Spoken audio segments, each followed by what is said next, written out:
Y si, tomándolo desde el punto de vista procesal ahora, ¿eso implica aceptar o no la cierta flexibilidad probatoria, ¿no es cierto? O sea, hay situaciones probatorias en que pueden imponer más cargas a uno que a otro, similar a lo que algunos llaman las cargas dinámicas de la prueba, o es simplemente que se prueba rígidamente. O sea, el deudor siempre tiene que probar el caso fortuito y si no, va a tener que ser condenado. O hay un margen de prueba. O que ha producido resultado o que ha cumplido con las medidas diligentes, ¿verdad? Eso es lo que corresponde al deudor, dependiendo de qué es lo que se le reclama. Claro, que es el enfoque moderno de estas obligaciones, que es más bien una cuestión probatoria y no de naturaleza. Sí. Iba a decir que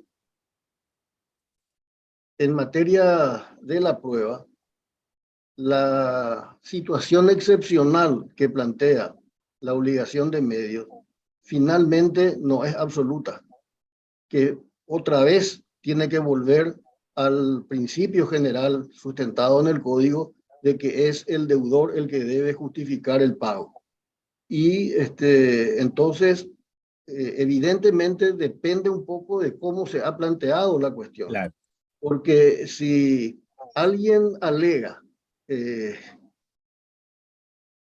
por ejemplo, que el acreedor alegue negligencia del deudor, ¿en qué consiste la prueba? Si es una obligación de medio, el acreedor debe acreditar la culpa o la negligencia. Pero a su vez, Clarísimo. puede haber una contraprueba por parte del deudor en el sentido de que fue diligente. Entonces, creo que es una cuestión que se debe apreciar en cada caso con arreglo a la forma en que se plantea la cuestión litigiosa. Y eso también se da en las obligaciones de resultado. Plenamente, en ese criterio estoy plenamente de acuerdo y me parece que es lo más saludable. Hay una sentencia reciente, diríamos finales del año pasado, que yo creo que es una de las mejores de la sala, en la cual la sala le recuerda, con voto de su autoría, pero con adhesiones de los demás miembros, con algunos obviamente con sus propios argumentos, pero todos coinciden en el fundamental, y que es algo que en la práctica causa unas distorsiones espantosas, sobre todo en el mercado inmobiliario y el de los automóviles, que es la persistencia de algunos escribanos, de algunos colegas, en la práctica del mal llamado boleto privado de compraventa. Y esta sentencia le aclara muy bien a los colegas que este no es una compraventa, o no lo es todavía. Tiene, digámoslo por decirlo mal y pronto, vocación de compraventa, pero aún no lo es, y que la escritura solo forma el contrato. Pero independiente, no, eso creo que es un tema que ya está más o menos manejado, y no quiero entrar en él porque parece muy claro. Pero de esa sentencia me llamó la atención que la Corte le atribuye la naturaleza de contrato preparatorio. Es muy interesante el concepto, ¿no es cierto? Que este boleto privado, en realidad contrato privado de compraventa, porque boleto es una expresión argentina, este contrato privado sería un contrato preparatorio de una compraventa. Esa sería su naturaleza. Ahora va la pregunta.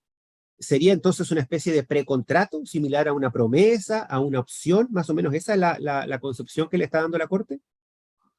Bueno, ese es un tema que tiene aplicación en diversos aspectos. Uno de los aspectos es el que estás mencionando, pero otro aspecto que también es bastante importante tiene que ver con la usucapión corta, con el denominado También, justo título. título. Son situaciones diversas. En cuanto a lo primero, hay que tener en cuenta que si se trata de una transferencia de un bien registrable, resulta que es un acto jurídico solemne que debe hacerse por escritura pública. Pero resulta que también esos actos solemnes se pueden clasificar en actos relativamente solemnes y absolutamente solemnes. Estos boletos de compra-venta, como se mal llaman, de acuerdo a lo que estabas diciendo, y estoy de acuerdo, resulta que no tienen la virtualidad de transmitir el derecho real, porque justamente no cumplen la solemnidad que, siendo relativa, puede complementarse mediante el artículo 701 del Código Civil y que da lugar a las famosas demandas de obligación de hacer escritura pública. De modo que ahí recién que se consolida la adquisición del derecho real. Hasta que eso no haya ocurrido, simplemente uno tiene un derecho de crédito, un derecho de carácter personal, pero no el derecho de propiedad sobre lo que es objeto del contrato. Y en relación... Conectando, para que no se vaya la idea, ¿le parece, sería adecuado, sería aceptable a su juicio? Le anticipo ya que para mí sí, digamos, pero ¿sería aceptable a su juicio la cesión de ese contrato, como la cesión de cualquier otro contrato? O sea, la cesión de la posición contractual, como se dice en la doctrina más autorizada, ¿no es cierto? Y no recurrir, como se hace ahora, a una cadena de contratos privados en que venden la misma cosa, mal venden en realidad, y empiezan a vender lo que no tienen. En cambio, por lo menos lo que yo le recomiendo a los escribanos es que recurran a la cesión del contrato, con lo cual quedan vinculados esos contratos.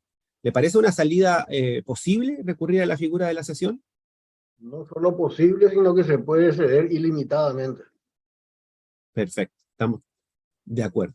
A todo esto hago el comentario que en el proyecto de Código Civil que trabajó el padre del doctor Jiménez, que gentilmente nos facilitó para las jornadas binacionales de hace un mes atrás, esa nota está hecha justamente por el padre del doctor Jiménez, ¿no es cierto? El alcance del concepto de la cesión de contratos. Ahí al margen tiene escrito de la cesión de derechos. Así que creo que podía imaginar la respuesta. Vamos a otro tema, doctor. Hay una sentencia, esta sí reciente, 7 de mayo, o sea, de hace nada, que también se pronuncia por fin, porque la Corte la Corte anterior era un poco ambigua sobre el tema, sobre el concepto de daño moral, porque se había instalado una práctica que está, usted sabe, vienen, a ver si no digo que esté mal, por favor, que no se malentienda, pero vienen a veces muchos profesores argentinos a enseñar, eh, muchos, sobre todo los mejores, se preparan y más o menos saben el estilo del Código Nacional, pero algunos vienen a decir lo que se aplica en Argentina, y creó alguna confusión en algunos magistrados y abogados, que empezaron a trabajar con la idea del daño estético, el daño psicológico, el daño psiquiátrico, el daño al proyecto de vida, que son algunas ideas muy nobles, pero esta sentencia le aclara algo que creo que casi todos los civilistas paraguayos compartimos, que en Paraguay, en nuestro código, el daño moral es un concepto único, que engloba todas las situaciones extrapatrimoniales. Me llamó la atención porque además, creo que y esa es la pregunta, quiero saber si esto, tal vez una infidencia, ¿no es cierto? Si esto se hizo con la intención de enviar un mensaje para orientar este problema que se venía presentando, o simplemente lo exigía el caso del momento. Bueno, cualquier sentencia siempre es un mensaje, y más si es de la Corte Suprema de Justicia. En cuanto a lo que decías anteriormente respecto de lo que vamos resolviendo, que decías que son criterios a seguir tanto por la magistratura como por la doctrina, también te quiero agregar respecto de las universidades, porque conozco de profesores universitarios que recomiendan a sus estudiantes, a sus alumnos, que lean la sentencia de la Sala Civil de la Corte. Y entonces siempre hay un mensaje en toda sentencia, porque finalmente una sentencia, si bien tiene por objeto inmediato resolver el conflicto existente entre las partes, también tiene un efecto mediato de ir estableciendo cómo se aplica el derecho. Porque Exacto. si uno tiene el principio constitucional de igualdad ante la ley, también debe tener el principio de igualdad ante la aplicación de la ley. Entonces, ese es un aspecto. Pero el otro, lógicamente, ese mensaje resulta del caso concreto, de cómo analizamos el caso concreto. Y en cuanto al daño moral, nosotros, por lo menos por mi parte, empiezo por la base. ¿Cuáles son las categorías de daños que reconoce nuestro ordenamiento jurídico? El daño patrimonial y el extrapatrimonial, y sin más divisiones. Entonces, ya sea un daño estético, ya sea un daño de cualquier tipo, psicológico, etcétera, siempre cae dentro de la misma categoría unitaria, que es la del daño extrapatrimonial. De modo que esas ya pueden ser cuestiones meramente fácticas en la discusión, pero llevando al campo jurídico tienen una aplicación única. Esa es mi opinión. Perfecto, estamos muy, muy de acuerdo. Creo que ha sido tal vez una de las mejores sentencias de los últimos años, porque es muy didáctica, es casi de lectura, debería ser de lectura obligatoria porque es muy didáctica. Hasta ahora hemos navegado aguas tranquilas, porque han sido todos sentencias en mayoría o sin disidencia, en las que prácticamente toda la comunidad jurídica está de acuerdo, incluso aplaudido. Pero hay algún temita polémico, ¿no? Así que vamos a ser valientes y vamos a tratar de hacer un poquito de polémica también. Hay una sentencia que fue con voto en disidencia del doctor Martínez Simón, o sea,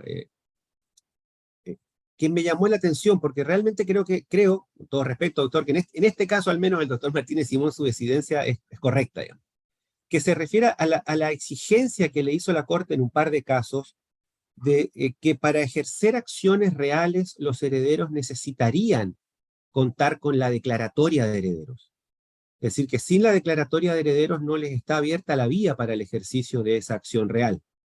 Me gustaría saber cuál es su criterio sobre el punto y cuál es la orientación que se le dio a esa decisión, porque en estricto rigor literal, al menos, que no es el único argumento que se tiene en cuenta, obviamente, en estricto rigor literal, el efecto sucesorio no depende de la declaratoria. La declaratoria, incluso lo dice el código, es una mera presunción.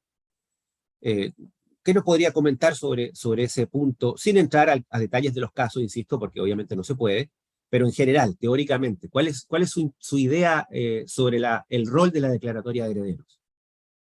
Bueno, yo creo que la solución de las cuestiones depende también de cómo se planteen. Vamos a suponer que alguien plantee una demanda de reivindicación de un bien heredado y lo haga a título personal, a título propio, por derecho propio, alegando la calidad de propietario. Por supuesto que ahí no solamente tiene que tener la declaratoria de heredero, sino el certificado de adjudicación debidamente escrito. Totalmente de acuerdo, claro. Porque la reivindicación implica la prueba, como presupuesto básico, la prueba de la titularidad.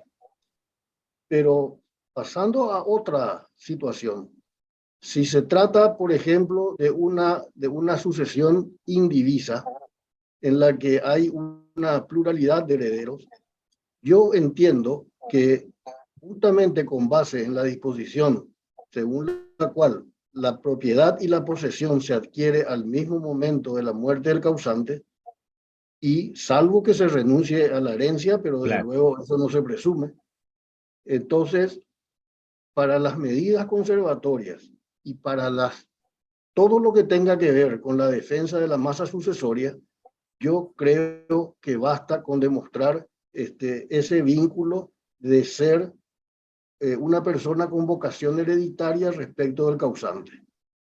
Es muy importante, me permito interrumpirlo, doctor, sí, para que los abogados que nos vayan a ver pongan atención en eso. Entonces, en realidad, es un mensaje para los colegas, que tengamos cuidado en la invocación del derecho inicial, sería para no cometer el error de presentarnos como propietarios, sino como herederos. así Interesante. Muy claro, muy interesante. Perdón que le interrumpí, no sé si quería agregar algo más sobre el punto, pero quería destacar porque para los abogados litigantes es un dato clave. Y todavía creo que lo que se podría destacar es que ese carácter presuncional que tiene la sentencia declaratoria de herederos, creo que tiene más bien un efecto respecto de terceros, para que si hay alguien que adquirió derechos pueda ampararse en la buena fe de la adquisición. Entonces, eso es lo que quería agregar.